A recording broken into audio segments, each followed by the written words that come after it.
Das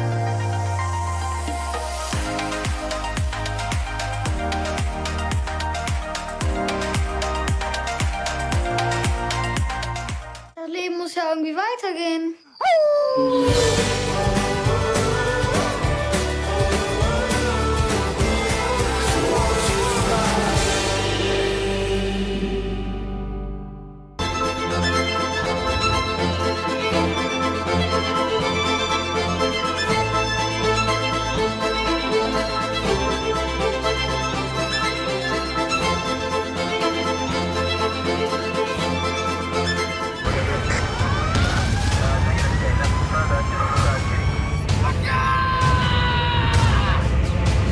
No boy, man. War that boy to man. One down from Loyal.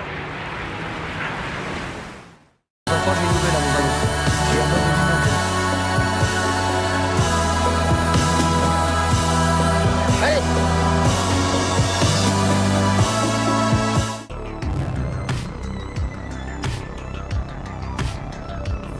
今天我们要讲一篇庄子的故事。话说混沌，我前几天做了一个梦，有你的。不知道为什么会变这样多。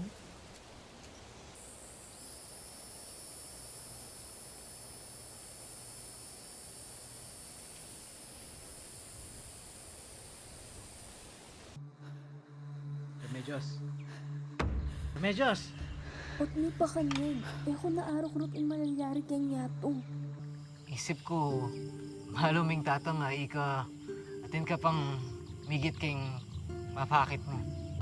Luidja! Ihok! Balahap! Luidja! Luidja!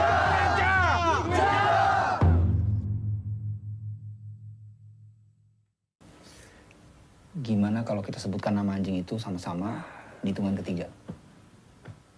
Oke. 1,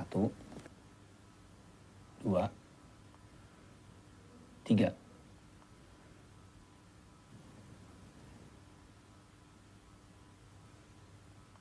El nombre de un indio bravo el día que naciste. Tú eres Julie y vas a ser el mejor bailarín del mundo.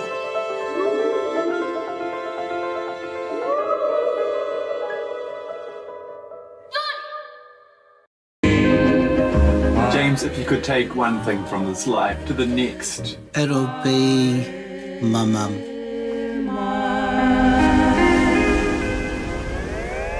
Just really don't catch me in a nutty.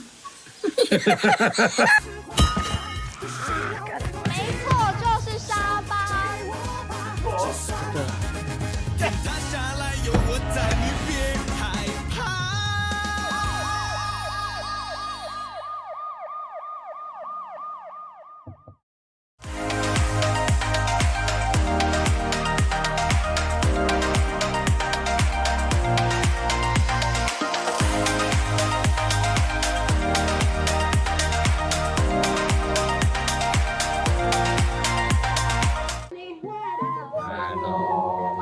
Marung tak na ni hana ada yang ada tasan tam kati Alam tak na ni dahun kaya alam alam masang marang tak na.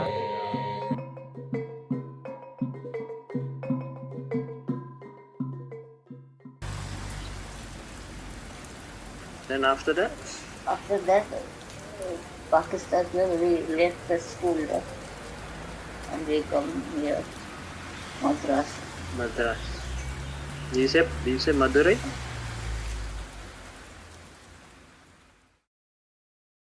หน่วยสิบร้อยพันหมื่นเนี่ยเท่าไหร่แสนหมื่นแสนบาทแทงดำยิงมีโทษปรับ 5,000 บาท Kamu kenal lah tahan semua tekanan tuh.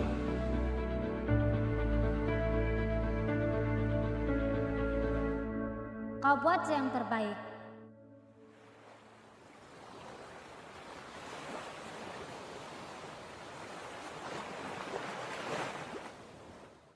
A mim é parte Vinícius. Um encontro com o poeta que rompeu todas as regras e viveu sem limites.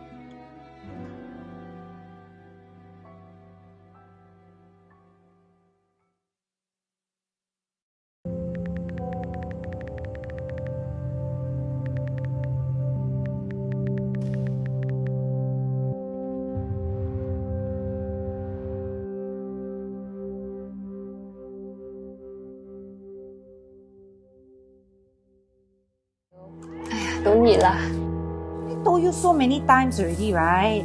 Common sense. Mom. Have you always wanted to be a mom?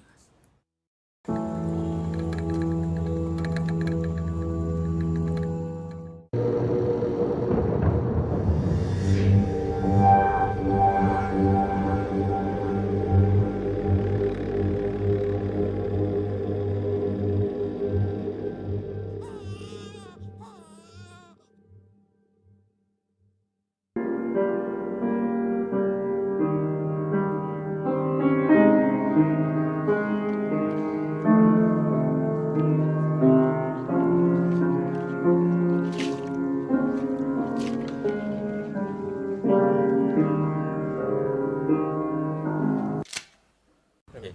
Kita try lagi ya. So, position aku okey? Okey. Kiri sikit. Okey, ready? Okey, ready. Camera rolling. Action.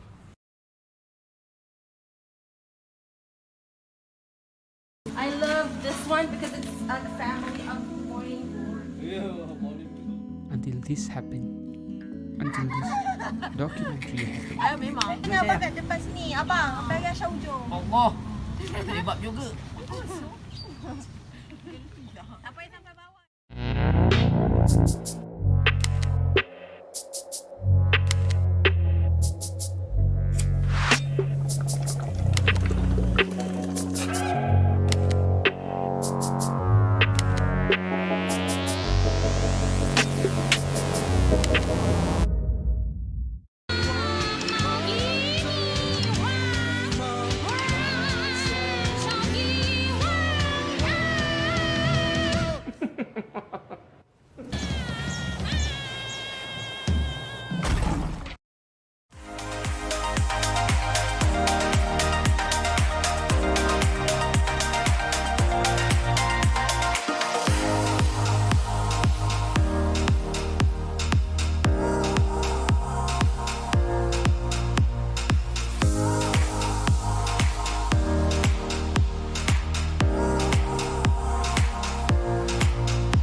Good evening, Kota Kinabalu. How is everyone doing tonight?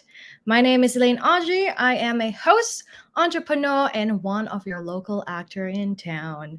I hope everyone is tuning in, coming, rushing out there to watch this live. It is day 2 of KKIFF's webinar night. Yesterday, we had Nicholas Pang discussing on the role of film in preserving memories and culture, together with 4 panelists. So if you missed that one out, don't worry.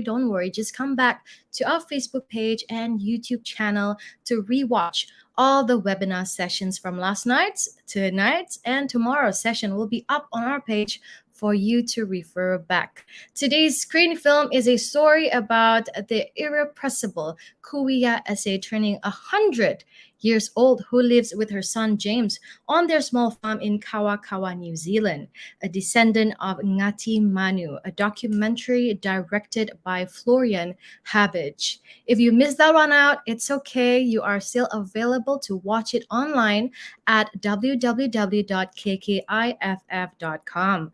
Tonight, we are talking business, ladies and gentlemen. By that, I mean film business, breaking into the overseas market. And we know the film industry on this side of the country is growing. But what does it take to break into internationals? So with that, I am honored to have 3 film directors, boleh kata legend lah ya, and producers to discuss this topic with me. We have Katak Chua, film director and producer, born and raised in Sabah. He has worked with different fields in the industry over the years, from advertisement, one which I was lucky enough to work with in the past, to short films, documentaries, and not long ago made his directorial debut in a movie that shook the whole town, Crazed Below the Wind. Our second panelist, award winner Al Jafri Muhammad Yusuf, is a man with many hats but is known as a TV or feature film writer and director, the founder of Community.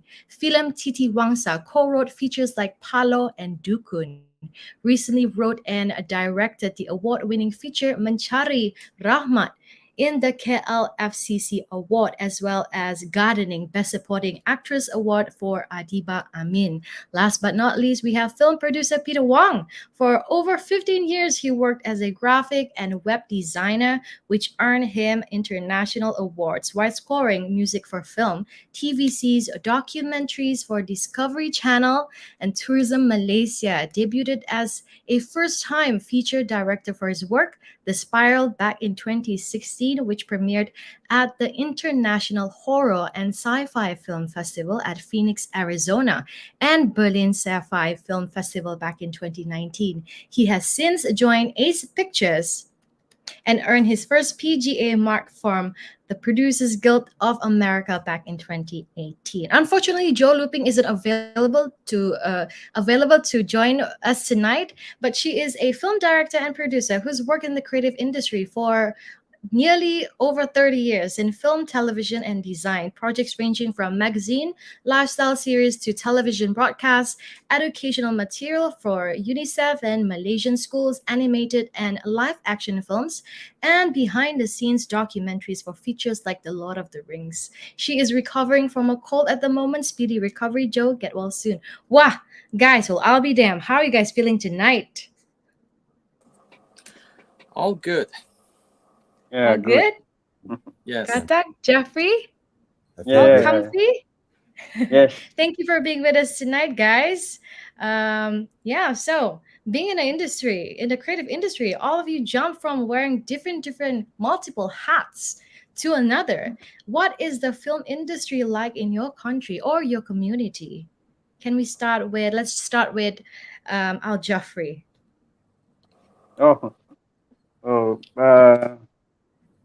I've been very vocal online, for the past few years regarding our film industry. Well, it's not perfect, obviously. There's a lot of things to be done, but recently, I guess since 2018, there's been some positive sign. For example, like box office wise, for example, like 3 films gross more than 30 million in 2018. One directed by the late Muhammad Khalid, and then there's Pascal, and then there's Munafik 2. And then it seems that because of the pandemic and everything stopped for a while, and just recently something unusual happened when a film grossed almost 100 million, beating films from Hollywood. I think in that sense, not in the sense of the quality of films getting better, but people are coming back to the cinema. So that is a good sign. But other than that, I think there's a lot more to be done. I mean, from filmmaker side and from the authorities side. And what is the market like, and what genres are most popular in your opinion, in all of your opinion, that will trigger a lot of audience to want to watch, want to go back to the cinema? Well, if you ask me, well, I guess it's pretty obvious now. It's either horror comedies or action genres. Those are the ones that are making money. I wish it is more than that. I wish people are open to watch other genres as well. But let's consider that this is a start. Whether it's a good start or not so good start, it depends on what will happen in the near future. What about Peter? What do you have to say about that? And what is the film industry like? The projects that you've worked, what are the genres that you personally think will go? I'll be speaking more on about the international market because ever since I joined Ace Pictures, it started because the Ace Group has wanted to diversify their business, and they opened up Ace Pictures because I have a working relationship with them. So they started Ace Pictures, wanted me to be in charge as the president. So ever since then, in 2017, we have went to overseas in US because we want to learn about the system. Because as you have mentioned just now earlier, when I was started my directorial debut in 2016, I really have run a lot of things as a first-time filmmaker. There's so much struggle, and there's always the problem with the budget and everything. I mean, always. And I was quite lucky in a way to, even though when I say lucky, it's not as in learning all the good things, but so many problems that we face. And eventually, we went to overseas and we studied the system, and we are lucky to land on a few projects. Nevertheless, it took us to run over 400 scripts to choose the perfect project to finance and to produce. So from there, our first project is Clemency, and it debuted in 2019 and actually won the Sundance Film Festival Grand Jury Prize. That is the topmost prize award, and we are totally humble. And it actually proves one thing, is that what the world sees, right, is actually quite different than in some ways how locally perceived in certain films. I wouldn't say that there is no, we can't compare. There's a lot of brilliant films out there that is in the local arena. But I think one of the problem is they do not understand that the needs of the international market. So in this case, right, as what Mr. Jeffrey has mentioned, thank goodness right now that there is a shift now to the Asian cinema, and we're happy about this. In fact, now we started as more like a producer financiers. And over time, from 2017, right now, slowly transitioning after the pandemic period, we hear there is a more demand to look into Asian cinema. And that is also directly steer us now to wanting to produce and also to look for projects, that is more Asian-based, but of course, at the same time, that resonates with the international market. So we are here actually to help all the filmmakers and to steer them to the right direction. Because essentially, right, like I said, I'm just going to be very open here. The problem, please do. Because the problem right now in Malaysia is that there is too many censorships, and I just can't blame them, because when you get the financing and you produce a film and you finance a film in Malaysia, you expect the ROI to be returned in Malaysia. So hence you have to adhere to the censorships. So you're restrained by a lot of subject matters that you cannot possibly produce. But in the sense that actually, if you are more daring, you should actually think outside the box and to look into projects that we can advise that what the international community wants.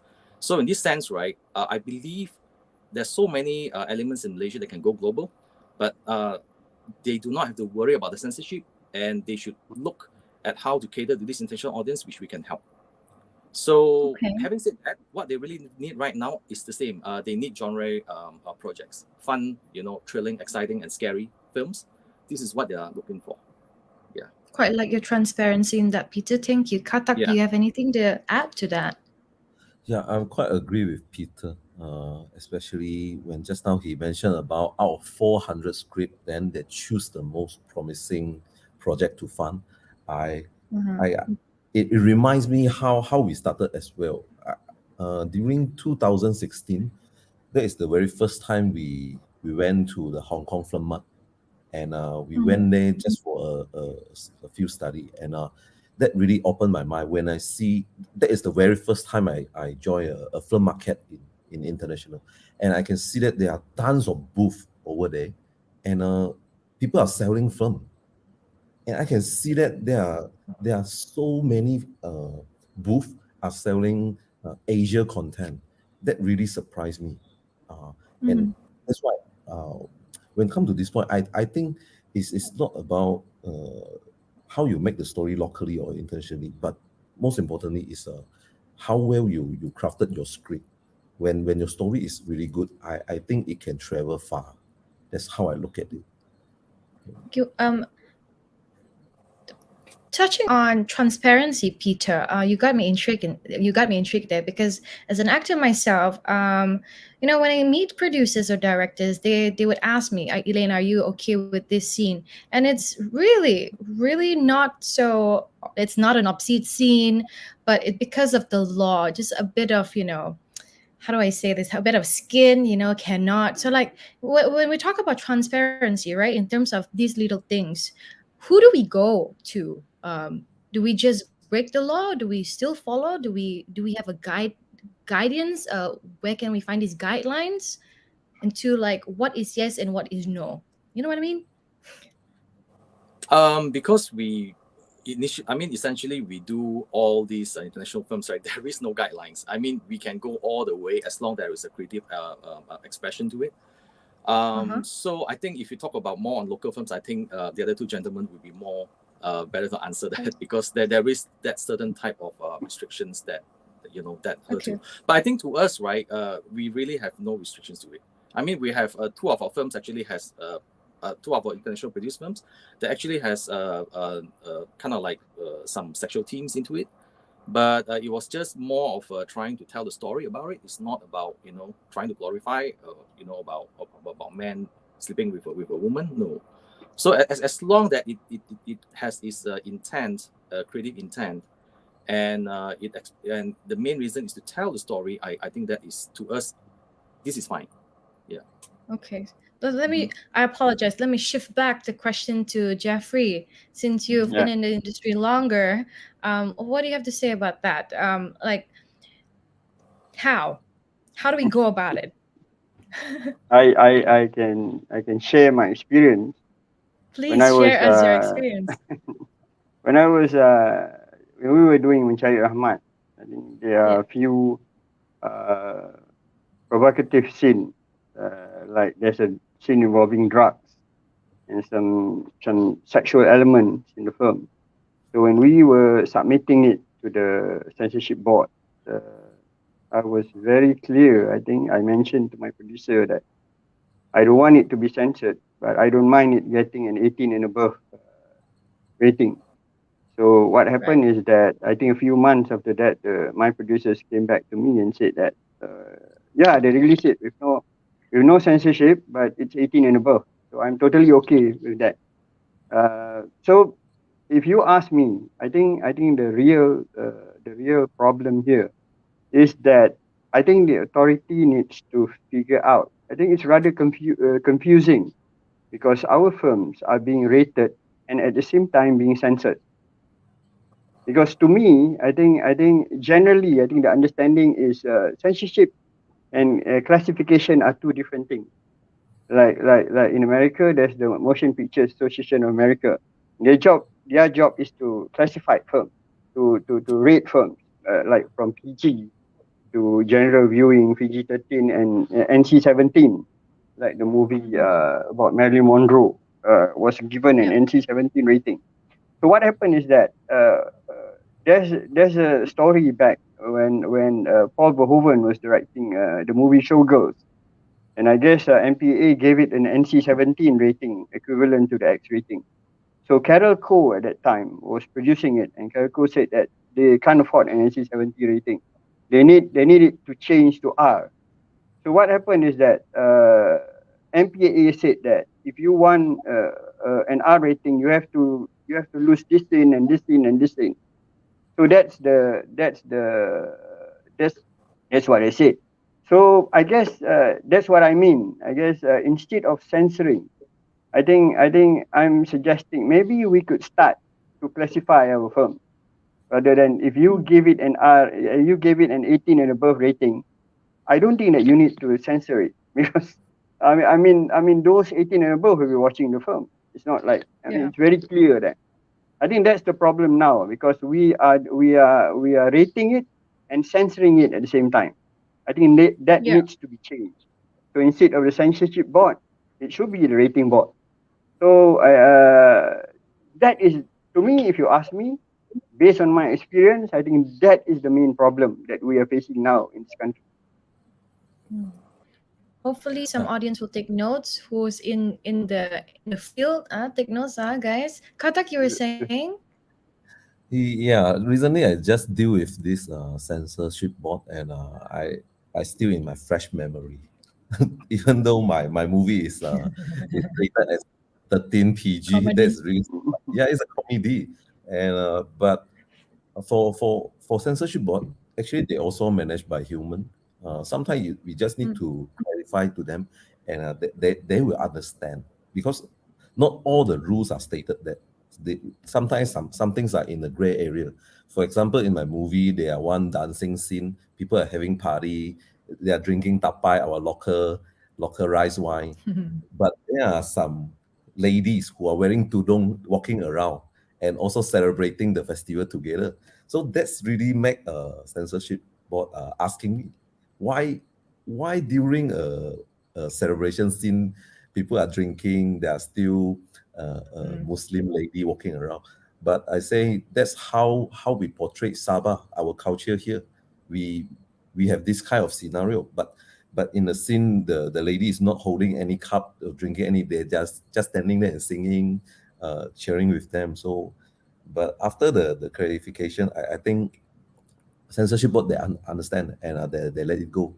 But when this film went to Brunei, my comedy get banned. So that's the funny part. So when we want to enter the international market, we also need to study what is the situation over there, and what kind of law they are applying. Yeah. Also to consider their laws. Well, in your own, you guys' personal experience, right? I want to know your challenges, the challenges that you face from being, from being right here to like top here, bringing your films or your projects that you were involved in into the overseas market. Now we're talking about overseas market. What did you have to face? The most crucial part that you feel like is unnecessary, but for some reason is a big deal throughout the hurdles of getting your projects out. Let's start with Katak first. Let's start with Jeffrey first. Oh, okay. I feel that I'm the odd one out here, because I'm a director. I mean, as opposed to both Peter and Katak, they're both producers. I mean, they are the one have to face all the stuff. I don't know. In my experience, I guess what we need, I can give you from perspective of a director. I think what we need here are mavericks. I think those who are not afraid to do things. that probably different and stuff that people have never seen before. I guess Mavericks. I mean, we have Mavericks back. I mean, in Hollywood, there's a lot of Mavericks back in the 40s and 50s who changed. People like Hitchcock, Billy Wilder. I mean, Mike Nichols. They all changed the course of filmmaking by inventing new stuff. Again, that's what the Koreans did that. The Japanese did that. I think the Indians did that. I think Malaysia needs more Mavericks. I mean, filmmakers who are daring enough to invent or even try new things, and not afraid to show what the real aspect of our society. It's like what I did with my film, Sheikh Rahmat, is that I'm trying to show that Malays, particularly the Malays, used to be very sensual people. I mean, they are really very sensual. I mean, naturally. So it is odd that we don't see the sensuality that much now because of a certain rules of how we need to approach our storytelling. But then again, the reality is that I think they're very sensual people, and we need to project that more because that's the reality. When I say sensual, I'm not talking about pornography. I'm talking about the nature of the people, the culture. So I think that needs to be portrayed. That's what I mean. I guess in order to really penetrate international market, I think we need to be more daring, I guess, and not trying to stop portraying who we really are, rather than being trying to be rude, trying to be proper, and trying to show things that are not the reality, what is happening here in our country. Understand. That's completely right, and I agree to that. Kata, well, what about you? You just recently, jumpstart your first movie out. What did you have to face? Things that not many people would understand, or yourself you find it unnecessary or ridiculous that what I have to go to the end and face this thing right in front of me, which does not make sense to me. Yeah, actually, this is my third feature film, but it's the very first film we screening nationwide. Previously, I have this co-produced with China. That's my very first feature. Is showing in the online platform iQIYI. But that experience really haunted me, and I made that film on 2016 as well. When the first time I went to the Hong Kong Film Mart. After that experience, actually, I have sort of like phobia and stopped for a while until recent year. Then only I pick up and make another feature. What happened during then is the collaboration between Malaysia and China, and we have a wrong partner. So at the end, the film is making money, but the contract that we signed is actually not protected. The China side didn't really care about whatever we are drafting here, the contract. So right. really a big issue for me. And I think if we want to work with the overseas partner, maybe from the law perspective, we have to look into it and have more understanding, because I don't have this kind of knowledge and this kind of connection. So by then, I really faced a lot of the issue. Now I'm dealing with some very professional producer and a very good film studio. So I kind of solve all this kind of problem. And Okay. I guess it's right when they say you have to go through so much to learn, right, and to get the proper people once you learn that gray area. But Peter, I understand you met Joe at the International Film Festival, and Macau, awards in Macau, and and you're working with Ace Pictures now. Tell us more about that. Where can we get film distributors to sell local content to overseas market? Actually, it's more like because after what we have established in US, right, we have actually now direct access to more reputable sales agencies that they can actually help you to sell. I think that is one common problem that I foresee. It's a very interesting thing because, like I said, I started with a very low budget sci-fi film, and it was the first time. It was a disaster, but I'm thankful to the producer who believed in me, and I managed to put it not a big film festival, at least gone to a small film festival, and it has a proper screening in Arizona. I got all those very great remarks and everything. But then it's a very interesting point because as a local film at that time, I was having that film, a local sci-fi film in Arizona. At the same time, it's been approached by one sales agent, which of course they are not that top tier. But it was also during that time I was in Ace, and where we actually won Sundance. And I can see a huge contrast about a local film that screened in a mid-tier festival in US, and to a film that actually ended in Sundance, and there are big distributors and big sales agents comes in and want to wrap the whole thing. But after that, right, it came to a conclusion. Actually, it's just one. I think it's one basic thing. Is actually, to be honest, and unfortunately, it's all about luck. Just put a perspective on. Let me talk more about the international one. For instance, like Clemency, right? It took the screenwriter to get into the script. I think took her about 5 years to develop, and she actually isolated herself. She cut off all communications with family, and then she went to these prisons, one by one, interviewed the wardens and worked inside the prison just to understand what is happening inside about the system. And she almost went to a point that she almost went. She had depression, but then eventually she came up with this great script, and she actually sent it to the Sundance Lab. But ironically, it was not accepted in the finals. Because when we were there, we were actually when we went to US, we spoke to many people and to Sundance and to other film festivals just to understand about the choices and everything. So they were talking about, it was that film, it submitted, but it didn't went to the finals. But the film traveled around for 7 years until it landed into our lab, and I read it and I was touched. Immediately when I read this one particular scene, I actually cried, and I think this is the film that we should go for. But nobody believed in it at the time.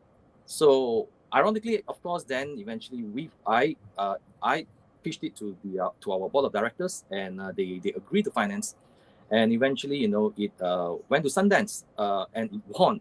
So it's quite ironic in a way. It didn't went in, but we won the Sundance Grand Jury Prize. So what I'm trying to say is, it's about a matter of landing your project on the right producer or financier who believes in it. And it doesn't mean that people who rejects your idea that it's not good. It's about who believes in it and who's willing to take the risk. I think that's the most important thing. If a financier is willing to take the risk, then he should take it. But of course, then he shouldn't blame it. If he didn't make money, because film is really a volatile business out there. And I would say, luckily on our first initial move, our initial funding, right? We are more. We wanted more about building networks and actually building the reputation. So our goal at that time is more focused on building the brand and actually to get into as high top tier festivals as possible. That's the primary thing. So luckily we were able to achieve that. We ended up having films also ended up in Toronto and South by and things like that. But I guess I said a lot of these projects were surfacing around for years until someone pick it up and go through. This is a struggle both universally inside US and also in Malaysia. So for me how to put this together, let's say if my film was in Phoenix, how do I get out? It's actually very, very difficult. And I think it is, unfortunately, it's a game of survival of the fittest. You have to be very established and you have to be very, very good at what you're doing. And to gain entry into the top tier festivals, that is only where people will start to notice you. Because my film in Phoenix didn't really get noticed. There is a distributor offered a very small amount, but it's not going to recoup or anything. So that's you have to take chances. Yeah. So that's talking about scripts, right? I don't think many knows where to hand over or submit. I mean, we have writers, journalists who loves to write and stuff like that, storytelling and things like this. Well, where can they actually send in their content? There are actually some websites like the Blacklist and also We Screenplay that actually provide coverage on your screenplay, and they will rate it, but you got to pay a fee to it. But those are actually Right. very subjective again, because there are tons of. I mean, Blacklist is the one that's most preferred and the most commercial, in a sense that almost everyone in the world knows about Blacklist. So, but there are tons of materials in Blacklist will not produce, even though it gets such high ratings. Again, as I said, it's about who resonates to your project and whether they like it or not. So, yeah, unfortunately, it's a game of chance. Yeah. Well, But there are it there are platforms out there, and at least if I go to Blacklist, for instance, I screen through all these scripts, right? We get to know, oh, this is high rating, maybe it will be good, So at least you have that kind of decent exposure. But the fact that just to put in perspective as well, all of our screenplay were not from Blacklist and from anywhere. It was actually pitched directly from independent producers. Because we just want to see something that is not selected. It was a weird choice, but I mean, luckily we actually get it. But the point is, we also look for alternatives. It's also the intention to build a network, rather than depending on so much on We Screenplay or Blacklist. We discuss and we talk. We interview producers and filmmakers out there and listen to their vision on how they want to. How they want to make the film. It's more insightful that way, because you know what they set their mind to do, rather than you just read a script from the website, right? You just can't see them, and talk to them. Very true. What about within the country, Jeffrey? You're a writer. Yeah. Yeah. It took me, for example, like my last film, the one that's being screened on Netflix right now, which is Mencari Rahmat. I wrote the script for 10 years, from 1991 to 2001. And then we staged it at the Director Studio. And right after staging it, I thought that maybe we could turn it into a film. Only in 2016 it happened. What happened is that it as simple as me posting on Facebook saying that I have this script. It's based on Oscar Wilde, The Importance of Being Earnest. And just post it. I would like to turn it into a film. And then my producers at that time comment on the post that say that I'm interested, let's do it. So let me find the money. So we are in a phone conversation, and 2 weeks later we are ready to shoot. So that's my story. But in that case, it's not just internationally. Even here, locally, it's very hard for you to get your script produced, done. It is a small industry, I admit, but there are a lot of writers around. And there are a lot of scripts around circulating, like what Peter said, and that comes first. I think you need to be talented, and the second element is you need to be lucky. So there are times when you are talented, but you're not lucky enough to get your break, and the sad part is that there are even not talented people getting noticed. So that's the story of the industry here. But like I said earlier, I think you need to be brave. You need to have a thick face, and in order to get around this industry. I mean, and I think increase your network in getting to know people. That will help, especially well-established producers and even directors. I feel emotional now, Jeffrey, when you say things like that, because one, it's not just about the writing. It's also on behalf of a lot of talents here in Kota Kinabalu, right? I, for one, can speak for these talents that we're full with so many talented people here. It's just that we don't know where to go. Yeah. Can I add just one thing? Please do. Just a quick one, sorry. So actually, I haven't really finished. I was kind of like diverted halfway. So like in our quest to search for screenplays, right? So I actually started to talk to our working partners, international overseas partners like XYZ Films. And that is where actually, it goes a big round, while Joe was trying to pitch their projects overseas, they ended up in Macau, and it was one of the few highlighted projects. So XYZ actually referred Joe to us. So it went a big round. So sometimes, it doesn't land necessarily on us. It was through recommendation by our other partners. So that's how I get to know Jo. And that's how her screenplay landed into our lab. And from there, actually, we saw the potential there. And hence, right now, we are developing it. Because when I read it, I think there's a room to go further than this and to push it into a TV series.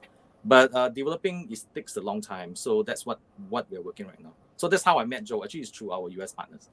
It's a funny circle. Yeah. That's referral to referral.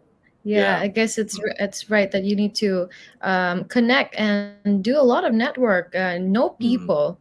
Even if it's not the right time at the moment, it might be in the right time in the next 5 or 10 years. So Katak, were you saying something earlier? Yeah, just now when I heard two gentlemen share about how they make the film, that really touched me and remind me back then how I ended it here. Because previously I was working in KL as well, and I realized there are so many Sabahan crew over Semenanjung, and I just asked them why are we all here? What happened back in Sabah? And I realized that there is no film industry in Sabah actually, and that's make me why I want to come back here. And when I came back here 2010, most of the people here are just shooting music video or making the wedding video, all this. But you see, after all this while, then now we started to have TV series, we have TV show, even though feature film. And for KKIFF, this is our 13th year. Compared to the past 12 years, there are none. There are no Sabah film, but this year we have 3 Sabahan. Yeah, I think it takes time to develop an industry, and like Jeffrey and Peter just say, you need to take face and build a network. That's how I did it as well. We don't have any producer back then, so I have to be the director and also the producer myself. I have to look for the money around, and I just keep presenting and keep looking for the people who believe in your project. Because when there are so many rich people in Sabah, but when they don't believe in your project, what's the point, right? Very true. And I also agree that in this industry, we do need a little bit of luck. But if you are not talented enough, I think even though the luck came to you, you also can't achieve anything. So before the luck arrives, you have to be prepared and just keep continuing to practice yourself and be talented. But Katak, throughout your whole journey, right? Just searching and searching and searching for the right people around you in KK. Have you ever felt like, you know what, this is pointless? I should just give up and continue to do something else. Because these are very common now, very common feeling now. And can you just express how you felt, if you ever felt that way to the audience? Actually, every day I also want to give up. Actually, because I love this film. I love this industry so much. I love movies so much. And the next day morning, I woke up. Then it's a brand new day for me. I will continue doing what I love. Besides searching the right people in Sabah, actually I also talk to people around the world, and just build a network. Just hope one day when our work is ready and all these friends around the world, right? Yeah. So don't just give up. If you do something, just don't give up. Yeah. Okay. You hear that, ladies and gentlemen, to our audience? Just never give up. If your passion is what it is, just go for it. Whatever hurdles that you face in life, just go. Keep moving, keep moving. Yes, I sometimes feel like I want to give up a lot of things too, the guys. But, I'm here and I don't regret one bit. But next question that I have from the audience: how can government agencies or film associations help filmmakers? This one quite hot hot question, hot topic, especially in marketing their films overseas. How can our government help us? Did the government help? Any agencies help you, Katak, or was it just you fully? No, actually, I would say that Finas do help a bit lah. Yeah, a bit.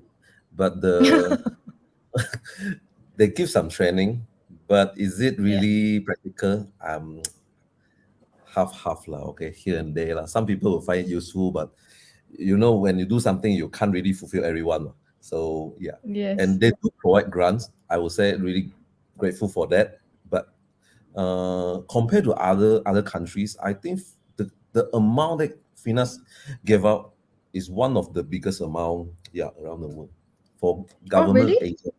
Yeah, I think, and especially for so many filmmakers in Sabah, they have this misconception is they think government may need under table all this. Maybe those days there are things happen like this, but I think when I first got the grant is 2018. I didn't pay any under table money lah. And for my Well, good to know. then the next feature film, my next feature is a comedy as well, and I do have a record in Finas. They saw Craze Below the Wind, you did quite well. So the next one you propose, okay, we give some support as well. But the amount, the seed money they gave is a very good start. You can use that to attract other investor or sponsor. When they see, even though government agency have faith in your project, they will come in as well. So just sometimes we every government have their good side and bad side. So Finas, Luck. not just You luck, need like, luck. you have to be prepared, be ready. Maybe the person you met in government agency is a good guy, then everything just good. Like that. Man. I would like to encourage our audience, ladies and gentlemen, whoever's watching, if you have any questions, any concerns or curiosity about what is on in the film industry, how to do what, anything in mind, please drop in a comment and let us know your question. We are reading, we can see you, so please I highly encourage you guys to pop in a question or two. Share this live with your friends or just say hi even. It's all right, we have two questions here. Can you share an overview of your career strategy and what types of projects do you see yourself involved with in the future? Let's go with the first question by HS Live. Can you share an overview of your career strategy? Can we start with Jeffrey?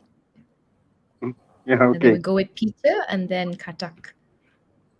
I'm not sure that there's a strategy there in that sense. I used to be an accountant for 10 years. I studied Wait, did you agriculture. really? I studied I read agriculture. that on your portfolio. I became an What happened? accountant for 10 years, and then I became a journalist for 5 years. But I've always been a film enthusiast. I'm a self-taught filmmaker. Strategy, I'm not sure, but one lucky day, I was introduced to the award-winning film director Adwan Saleh. I think Adwan did Bintang Malam, and then Amok, and we became friends. We talked about films a lot until one day he finally said, he dropped the bomb and said, "Why don't you write for me a script?" I said, "I've never written a script before." And he said, he convinced me that you actually can. You know a lot about film. So I tried, and I wrote a script made for a TV movie, and I think it turned out very well. And then he asked me to write a second telemovie for him, and then finally he said that I'm doing a feature film produced by Film Negara called Palo. It's about the struggle between the Japanese police and the and the Communist Party of Malaya at that time, MPAJA. So I wrote the script, and I think Palo ended up winning Best Picture at the Malaysian Film Festival. So that's how it all started. Then there's no stopping for me. Then I wrote Dukun for the Inside, and then I co-directed with Dane a telemovie for Astro, and then I started directing until now, until Syed Rahman. So it's not really strategy. It's about my deep love, my deep passion for cinema.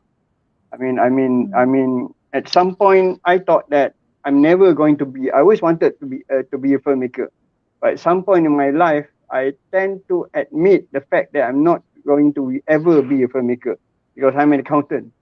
But somehow it happened. I guess sometimes destiny or fate works in a funny way. So in my case, there's not much of a strategy. It's just that I think it happened because of my deep love for cinema. I got goosebumps listening to that, Jeffrey. I think all three of you weren't from the film industry to begin with, right? Peter? Yeah. What made you shift? Yeah, I totally agree with Mr. Jeffrey. Actually, it's all by luck. I always loved cinema. What really made me, start to look at the intricacies of a film, everything, when I started watching David Lynch's film Blue Velvet back in 2006. For the first time, right, I finally, why is so weird, the film? It's like, he's trying to show something. To me, it is more like a fine art inside a film. And the more I research, he's actually putting so much subliminal messages inside and symbolism inside. Because I studied graphic design, and hence I study history of art. So we all begin with analyzing all those classical art paintings and why it was painted that way, why it was composition was there. So from there, it arouses my curiosity, and then I set my mind like, hey, I have to do something about this. So because at that time I've been doing a lot of web design, and I've been doing graphic, and also I'm scoring music. I just felt that maybe it's time that to do a bit of reinvent myself, and to jump into some other career. So I started doing short films. But then, of course, as I say, it took one tiny leap of faith. When I worked with my friend to develop this screenplay, and eventually one of my producers actually bought the idea, and he decided to give it a shot. But again, I felt sorry because it wasn't really performing well. But I did all I can. And but that actually led me to a lot of other opportunities, and it slowly opens up. And it was all by chance. I mean, if there was no directorial gig that land on my lap at that time to direct a corporate video, I would not have become a director. And eventually, it becomes a producer. So it's all by fate, and hence, right. I would say. So what are the projects that I'm working now? Like, I think that was one of the questions, right?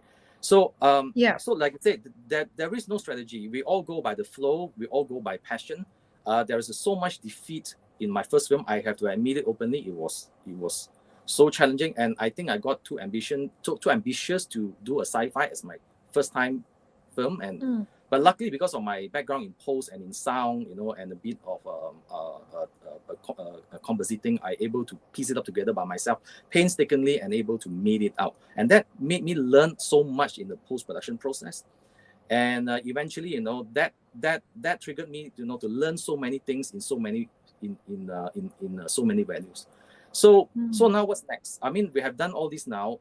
We always wanted to come back to Malaysia and try to introduce a system, the right system, a transparent system, and an efficient system that people that there is no hanky-panky happening inside the production. We all know. I mean, everyone in the industry knows. Sometimes producers they cash in a big reward by themselves and not putting money into the production.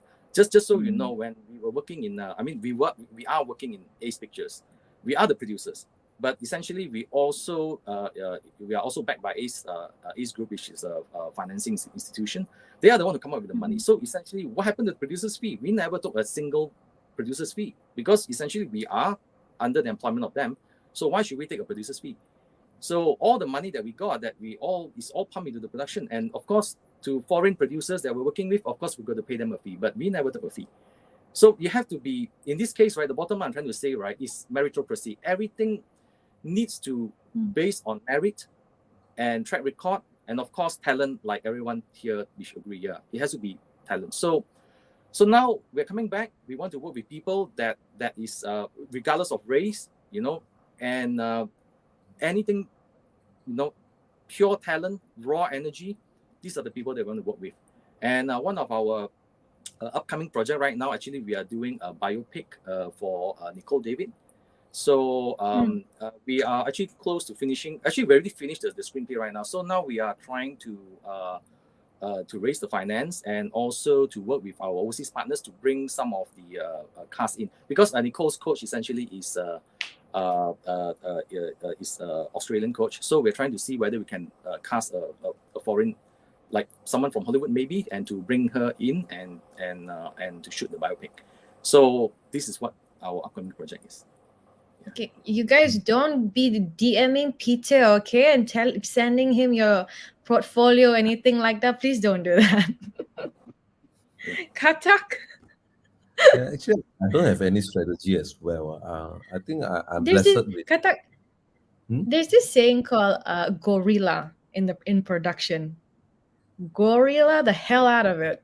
So I'm pretty sure gorilla meaning langgar saja. Whatever it is, langgar saja. So was that what you did? I think so. From one point lead to another point, I think every step, every decision that I make, I will make sure that is it out from the love of film? Is it a sincere feeling from me? Yeah. If that is not what can lead me to make a film, I won't do it. So maybe that is my strategy. I'm not sure about that. Yeah. But what are your future projects? I think I remember meeting you back in 2020 when one of the MCO time was lifted, and we met and we were talking about the types of film that you want to create in the future, and it so happened to be like horror. Horror, yeah. Am I right? So yes, horror yes. is your favorite or your niche? It's Just my not yet. favorite. Just I don't have the opportunity yet. And my next film is a comedy as well. So yeah. I think that Hopefully the god of film want me to do comedy. I don't know. I wrote so Tetap many. Zisham. Yeah, I wrote so many horror script, but when I show to the investor or sponsor, they don't like it. When I show them the comedy script, yeah, they love it. Yeah, so Nisa need to work with Peter and Jeffrey, to help you with connection. Well, Tetap Zisham, who knows, your third movie will be you're most passionate about, horror. So there's a next question from our audience. What is the most difficult post-production problem you have faced? I think as an actor is different compared to where you guys are at. What is the most difficult post-production? Katak, since your movie's out tomorrow?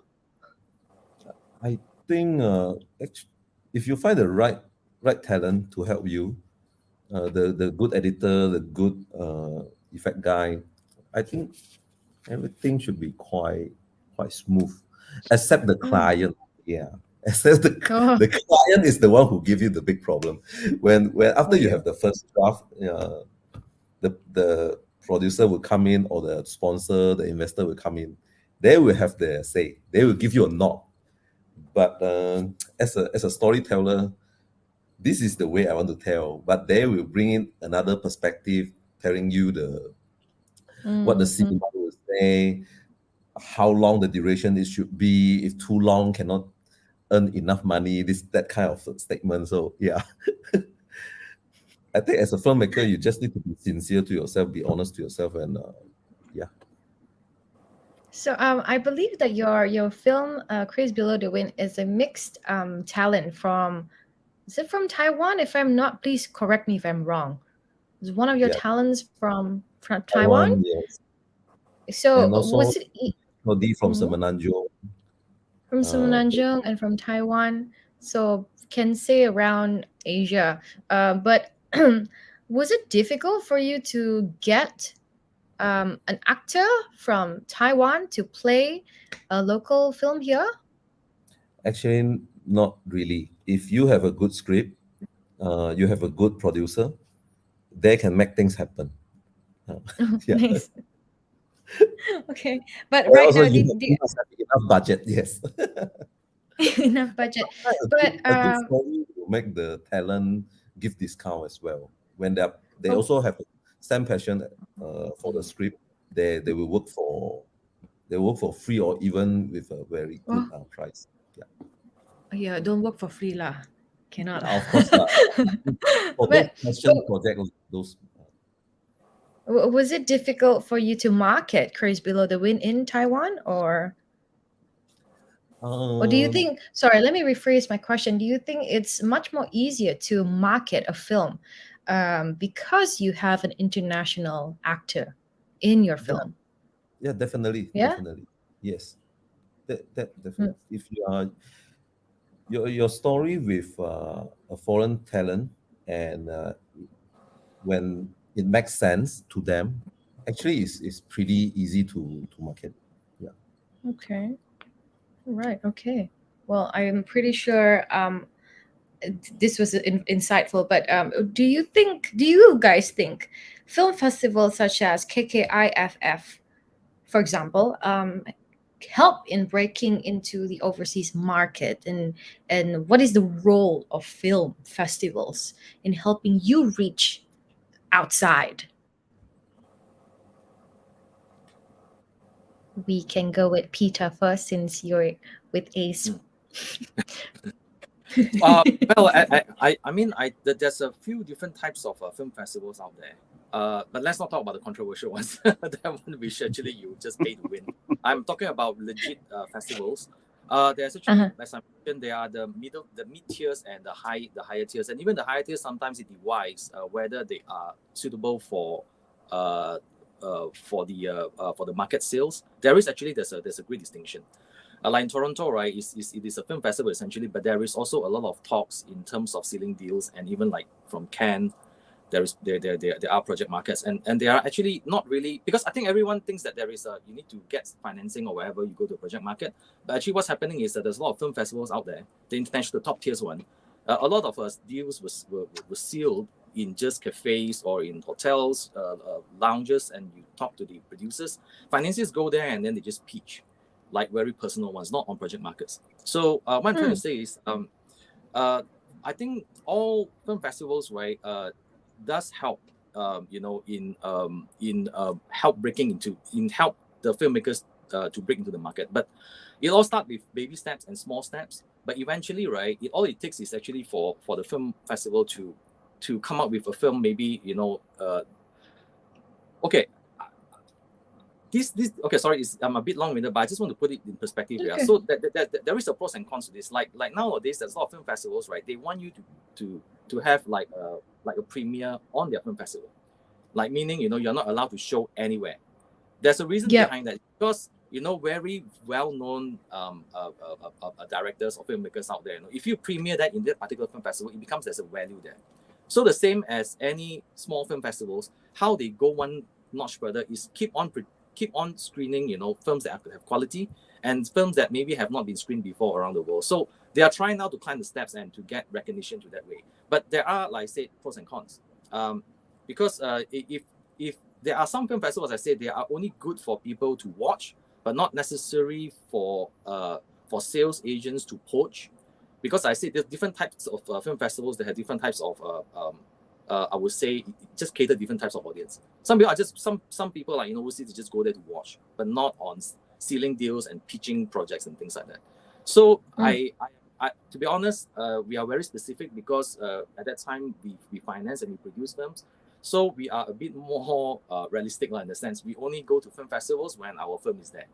Because once we are there, our film premiered there, we will able to meet up with a lot of other people and also distributors and sales agents and also other financiers as well. And then we talk about it and how we can collaborate further.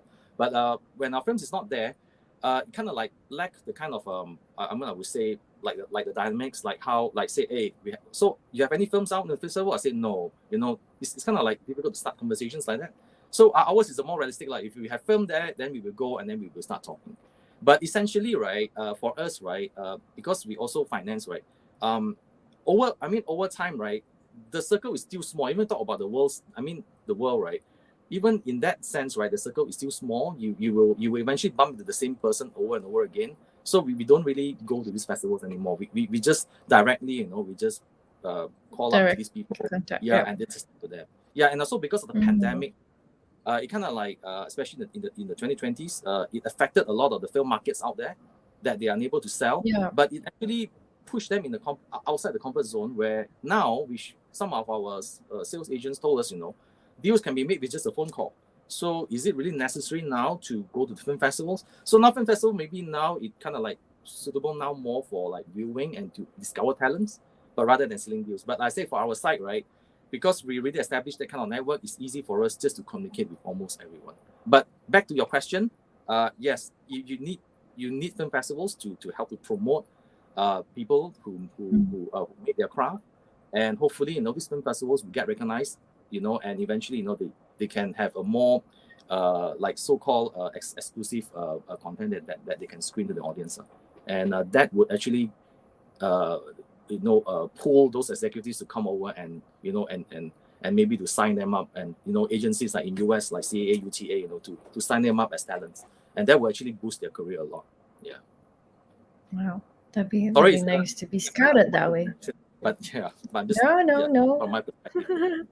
Thank you for your sharing. Whenever you speak, Peter, I'm like just like zone out. I'm like, wow, it's really insightful.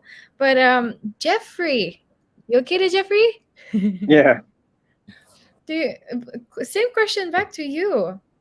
Do you think film festivals like KKIFF help in breaking into the overseas market? Well, my film Encik Rahmat premiered in KKIF in 2017.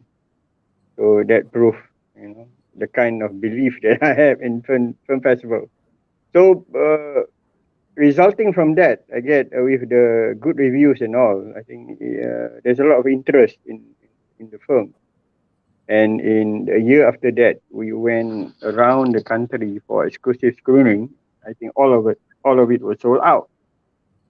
And then we wanted to screen it at the cinema in 2019. It was scheduled to be screened in April 2020, and then MCO1 happened. So it got pushed up to December, and then MCO2 happened. Then it got pushed to June 2021, MCO3 happened.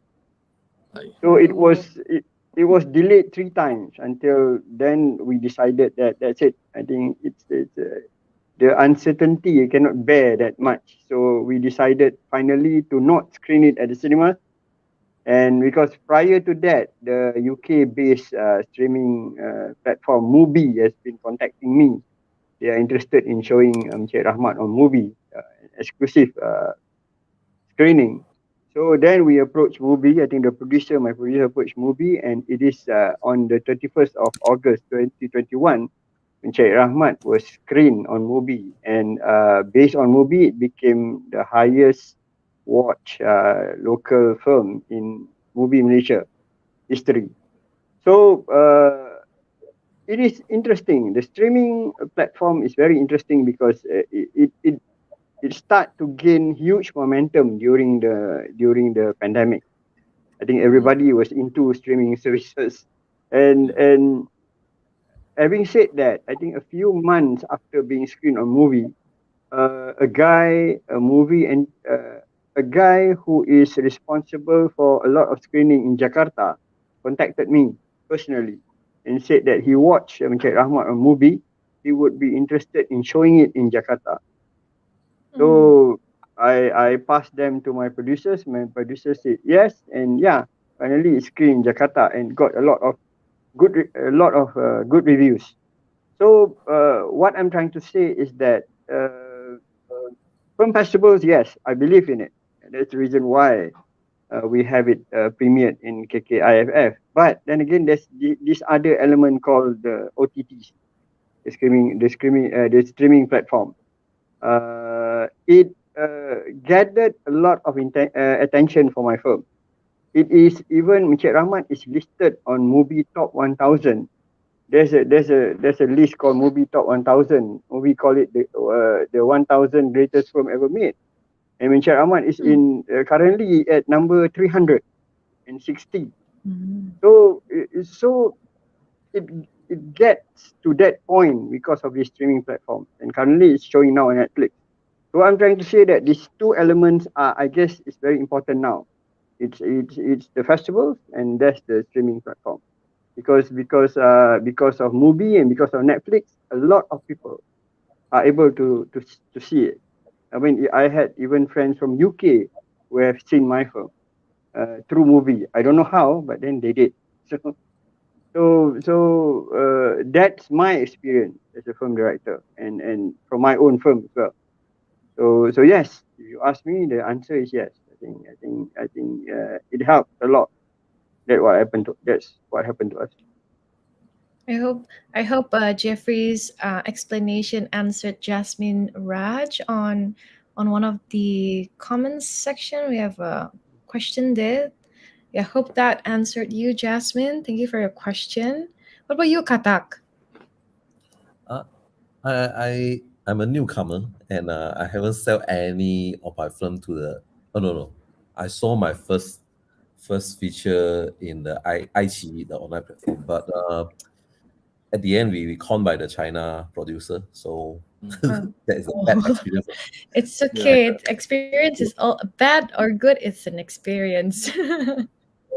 And actually, Craze Below the Wind, my first movie screened in cinema, actually is supposed to be screened during 2020 April, but because March is the MCO, so it's been locked down for 2 years until 2022 only we show it.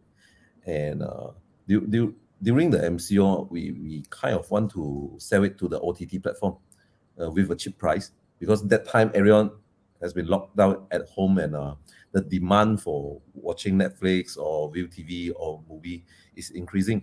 So the price they gave is not really a good price, and our producer decided not to sell. We wait till the MCO finish, and I would see that the pros and cons of OTT is the pros is everyone can watch. That is the good thing. The cons is you can't really enjoy the feeling of watching movie in the theater. For as a film lover, I think cinema is a temple for us. We go there to worship the film, and it's a really great experience.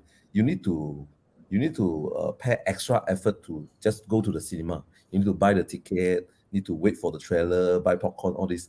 You see, it's kind of like a ceremony, and OTT, it makes film become so, I would say, so easy. You just need to lay on sofa and just press few buttons. You want to stop whenever you want.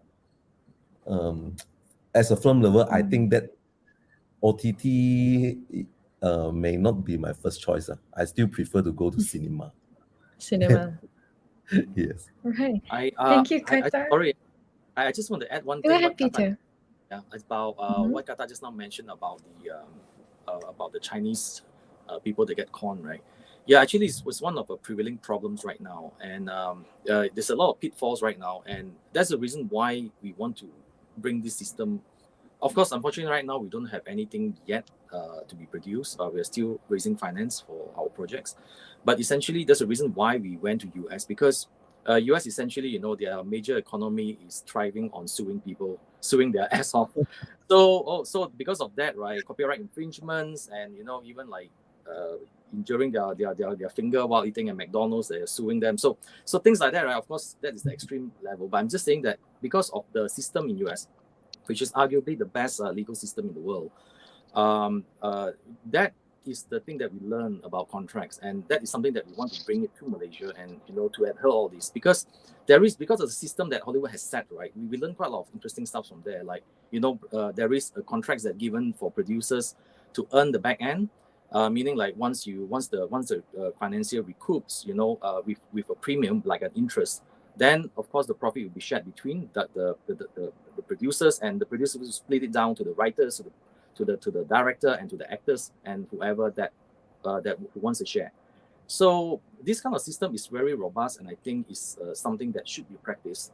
And in this way, right, at least the producer will stop thinking about making their first buck when they start producing a film, but rather incentivized by producing a film that really has an impact, and knowing that they're going to get great rewards by the end of the day. It should be that kind of practice, not like making their first buck. Everyone, not everyone, most of the producers that here, unfortunately, they're all think about making the first money. That is their profit. No, the profit actually is supposed to be after people watching. And I understand the problem right now also because, of the. But luckily, like you said just now, Mr. Jeffrey, the cinema now people are coming back. But essentially, right, relying just on that is difficult. That's why I said think global. Think global that enable us to pitch to our sales agent and sell it worldwide, so you don't have to rely on cinema, and the investors will actually then open up their mind and come up with international recognized projects, and is able to sell worldwide, and you get a better reward for the producers. So producers, imagine if whatever you earn in Malaysia is just that amount, but if it becomes a hit worldwide, it's even more than that. And as long as you don't put that self-interest first, right, and you put it more as a secondary, right, think about the project. The project is the ultimate, that is the way it's supposed to be. Yeah. So unfortunately, like I say, there's so many con people out there, and even if you go to US or go to anywhere, right, there are sharks circling you everywhere. And even as sales agents, there are so many different tiers of sales agents. There are the scam agents, there are the not so good agents, there are the mid-tier and the very well-performed agents that promise you that they will sell the film at that X amount, you get that X amount. And people who actually, after they sell, like countries like in Europe and US, right, once like in Japan and Korea as well, if you sell a film, they will responsibly report to you and tell you that, hey, we are getting that amount, and every year they're going to send you like a statement, and you actually get royalties from that. But don't talk about China, they're not going to. Whatever they pay you like a MG, is called minimum guarantee. They pay you like a fixed sum for the film, and that's it. You're not going to see any other rewards at the end of the day. But there are a lot of other countries out there that practice this kind of system more ethically, and these are the countries that you should penetrate, and so that you can get, this royalties last a lifetime. It's supposed to be a lifetime royalties. So yeah, just to add that to it. Damn. Katak. It's okay. It's okay. We have Peter here. Just for any future Movies Day, we have Peter to help us, guide us.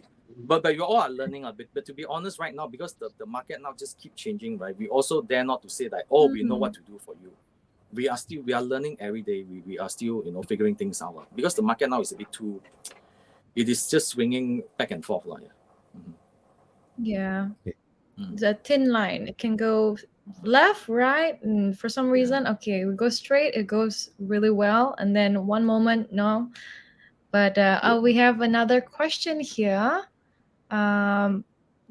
This kind of intrigued me too. Talents and luck aside, gentlemen, do you need a certificate of any sort to be a filmmaker or producer? Does it help to encourage funders to fund a project? Do we really need proper certificate for this? What do you say? Anyone can go first. Jeffrey? I'm not from film school, so I'm still a director. So it proves that certificate doesn't matter. Really, doesn't. Well, if certificate is concerned, I guess please take note that directors like Peter Jackson, James Cameron, David Fincher, Quentin Tarantino, all didn't go to film school, including Steven Spielberg. All of them, even Christopher Nolan, they didn't go to film school. So there are directors who went to film school. There are like Martin Scorsese, Brian De Palma, they went to, but there's also these big names who didn't go to film school. I didn't go to film school. So I was, based on my experience, I was lecturing at Aswara, the National Arts Academy. Back in 2010, I was lecturing in screenwriting. What I discovered is that the difference between when I mentioned Mavericks just now, the difference between those who went to film school and those who didn't go to film school. Well, it is recorded in history that most Mavericks didn't go to film school.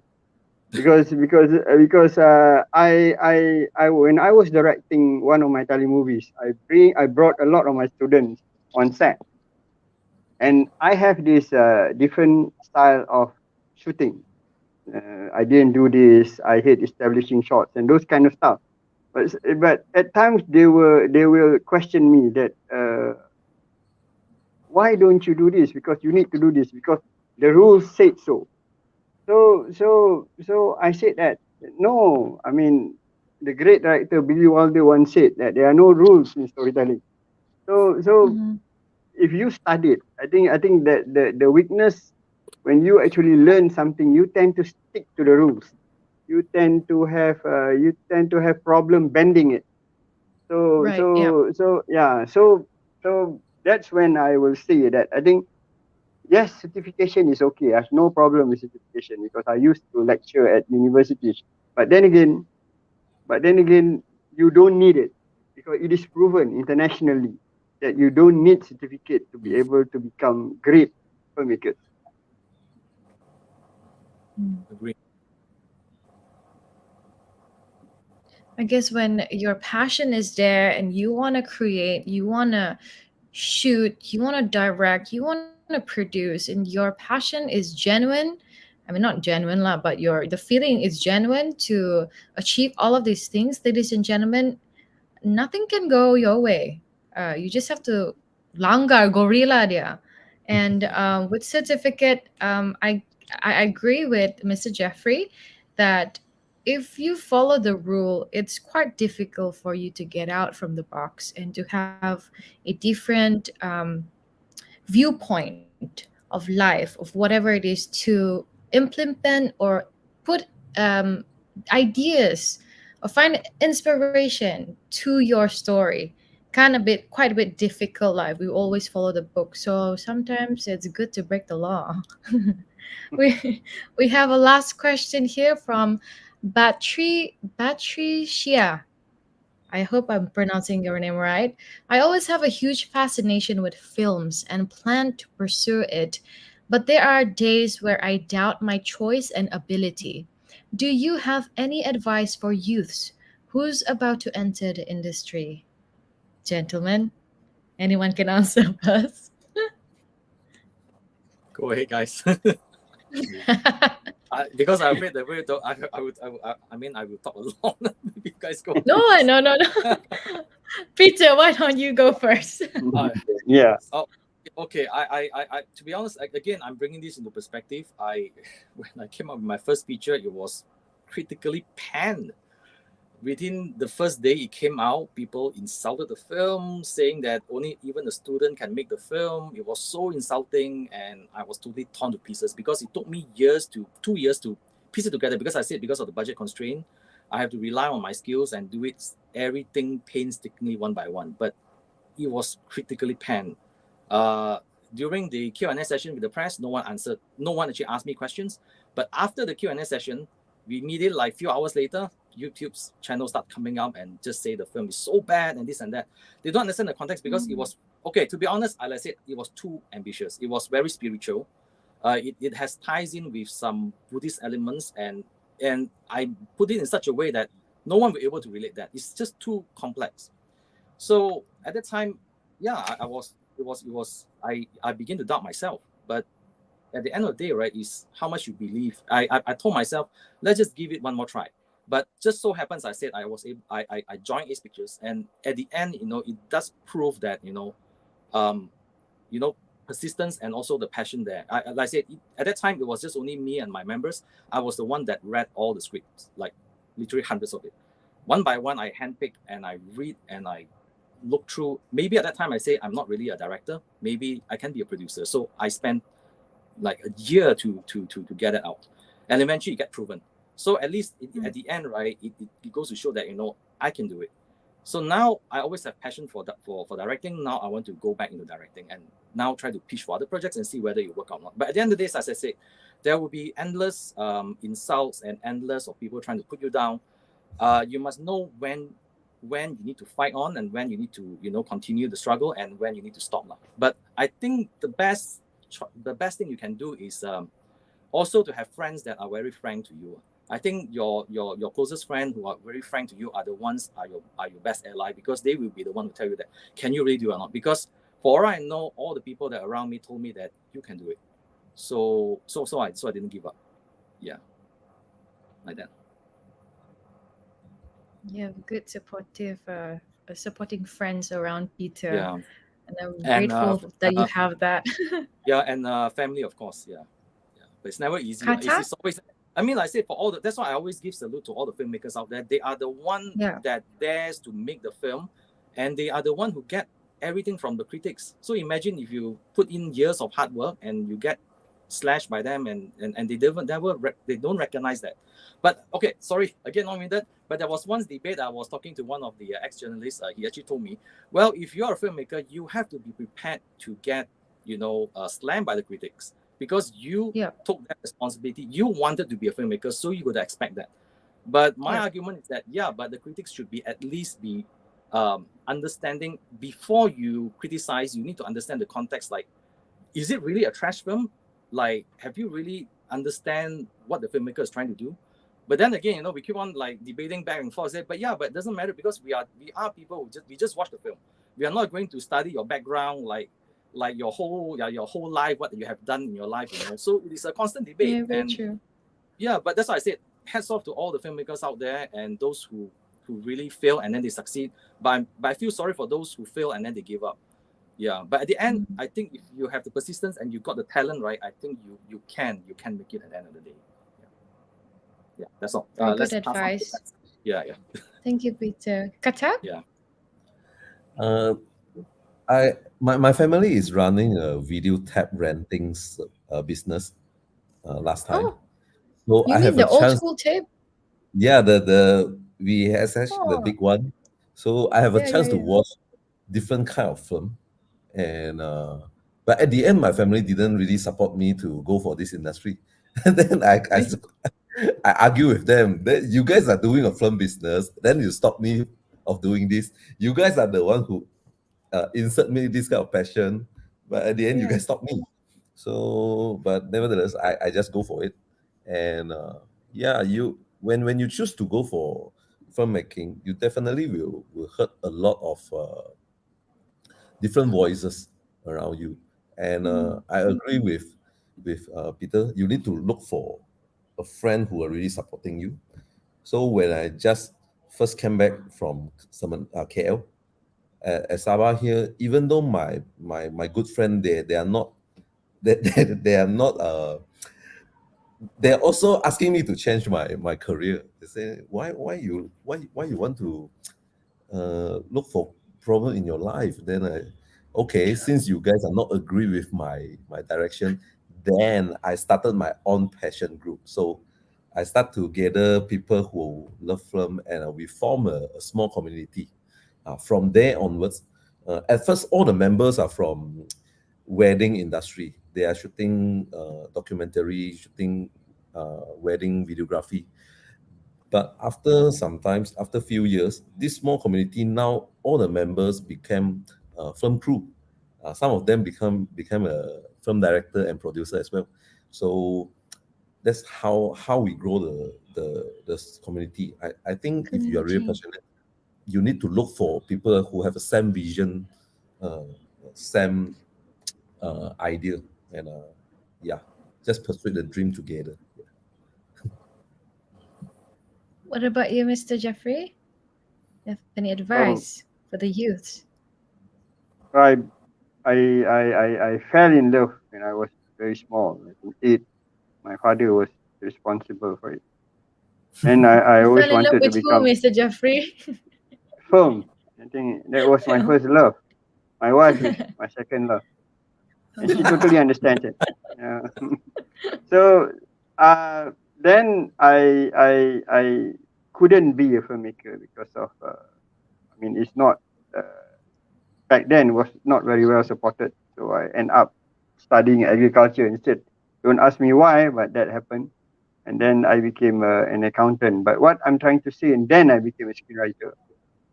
When I was in the industry and understand how filmmaking works, I never wanted to become a film director. I think I chickened out. I think that is too difficult for me. It's probably one of the most difficult job ever to become a film director, because you have to deal with a lot of people. When you are writing, it's just you and your laptop. When you are a film director, you have to deal with everyone. I mean, you have to deal with your DOP, your actors, your producers, everybody. So I never wanted to become one. I said, I even told my wife that, no, I'm not going to become a film director. But the person who is fully responsible for me becoming one is my good friend Dane Syed, the director. He once told me that, you can be a film director. I said, no, I don't want. But he said that because there's a lot of things that I don't understand. I don't understand the technical aspects of filmmaking. I don't understand how cameras work. I don't understand all these things. But then he asked me one question. Do you know what you want? He said, yeah, I know what you want, or what I want. Then you tell that to your DOP lah. That's their job. The technical part is not your job. Your job is to know what you want. So then I ended up co-directing with him a very well received telemovie for Astro. And then I realized that, yeah, I think I can direct. So that's how it happened. So in my case, in case, I think in order to get into the industry, you need to have a deep passion for it, because the challenge is too big. I mean, it's easier for me to become an accountant, but it's very difficult for me to become a filmmaker. So it's hard. So if you don't love the art, it's very difficult for you to sustain whatever that you are doing, because then you become something else. Yeah. Then you need to have that love for filmmaking. There's a lot of stories about filmmakers who have to wait for years before they can get their break, and they have to suffer. That's the thing. So you have to love it. You have to love the art, or else it's not about the glamour. It's not about the fun. It's about the art. You need to love it, or else you wouldn't survive. I mean, it's tough. That I can say. But I think the greatest high ever is actually to see your name on screen. That is even. I've never taken drugs, but I think that is much better than drugs. I mean, having to see your names on the big screen, that is the greatest high ever for a filmmaker. But sometimes after so many years, you thought you finally make your feature or your work is on screen. Yeah. Maybe just another nightmare starting, The people keep blaming you why you make a trash film. There will be another Yeah. Agree. And nevertheless, until the end, if you really love this industry, you really love film, you will just like me. Yeah. I told you just now, I almost want to give up every day, but the next day morning when I woke up, I will back on track again. Yeah. It's like every other career or work or profession out there. Nothing comes easy, Patricia. So if making films is your passion, or being in films is your passion, whatever it is, go for it, because it's better to do it or to try and fail compared to not trying at all. Regret is so much, it's bitter. So whatever it is, Patricia, know that you are not alone. They've experienced it. I've experienced it myself, even though I'm not there yet with these three legend men. But yeah, go for it. Ladies and gentlemen, whoever's watching, if you're doubting your career, doubting yourself, where you are in life at the moment, if it is what you are most passionate to do, it is what you wake up to thinking about it, you go to sleep, you're thinking about it, do it, right? All right, I believe we're running out of time, but that was an insightful, informative discussion with the three of you. Thank you so much. I hope our discussion will lead to knowledge prep to our aspiring directors, producers, screenwriters, even actors and actresses out there, and whoever it is that's watching, and to our audience, to you. If you know anyone who would be interested to learn the curve of breaking into the overseas market, even though we're just touching on the surface, please share this live video with them, tag them in the comment section below. To our panelists, the three of you, unfortunately, Joy's not with us tonight, but thank you again for sparing some time for being with us. Thanks. Right? Thank you. See you guys some other time. All right. Bye. Okay, Peter, kata.